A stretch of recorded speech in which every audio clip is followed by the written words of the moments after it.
আসসালামু আলাইকুম এভরিওয়ান। আজকে আমি রেশমিস কিচেন থেকে আপনাদের জন্য নিয়ে এসেছি বাটা মশলা দিয়ে বিরিয়ানির মাংস রান্না করব।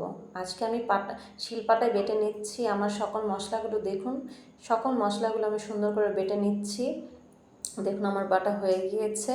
সকল মশলা, গরম মশলা থেকে শুরু করে আদা রসুন সকল কিছু আজকে আমি শিলপাটায় বেটে নিয়েছি, কারণ বাটা মশলার রান্নাটা খেতে খুব বেশি ভালো লাগে। এখানে আমি মশলা দিয়ে দিয়েছি হাঁড়িতে। পেঁয়াজ বাটা, দারচিনি, এলাচ দিয়ে সকল কিছু দিয়ে এখানে আমি একটু ভেজে নিচ্ছি তেল দিয়ে।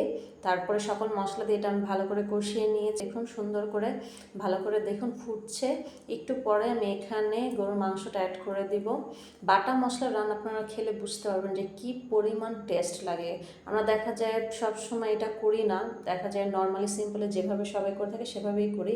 এখানে 5 কেজি মাংস নিয়ে নিয়েছি, যেহেতু কোরবানি ঈদ সামনে।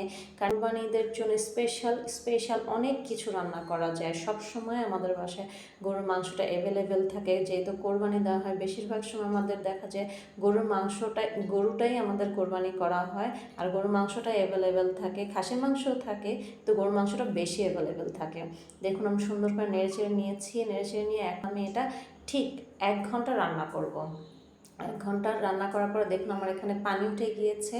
পানি ওঠার পরে সুন্দর করে এটা হয়ে গিয়েছে। দেখুন কি সুন্দর লাগছে খেতে, কিন্তু অনেক লোভনীয় ছিল। অবশ্যই এই বিরিয়ানির মাংসটা খাওয়ার জন্য কেনার জন্য রেশমিস কিচেনে ফেসবুক পেজে ইনবক্স করতে হবে।